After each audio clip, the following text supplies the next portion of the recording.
ناظرین، کوئی تم پر تعلق کا دروازہ بند کرے تو اسے احساس دلاؤ کہ کنڈی دونوں طرف ہوتی ہے۔ آپ کی زندگی میں لوگوں کا آنا ایک مقصد خاطر ہوتا ہے۔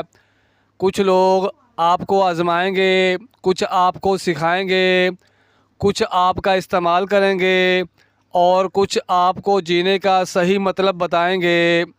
آدمی اچھا تھا، یہ الفاظ سننے کے لیے مرنا پڑتا ہے۔ رسول اللہ صلی اللہ علیہ وسلم نے فرمایا، یقیناً سب سے بڑے گناہوں میں سے ایک گناہ یہ ہے کہ کوئی شخص اپنے والدین پر لعنت بھیجے۔ صحابہ کرام نے پوچھا، یا رسول اللہ، کوئی شخص اپنے ہی والدین پر کیسے لعنت بھیجے گا؟ نبی کریم صلی اللہ علیہ وسلم نے فرمایا کہ وہ دوسروں کے باپ کو برا بھلا کہے گا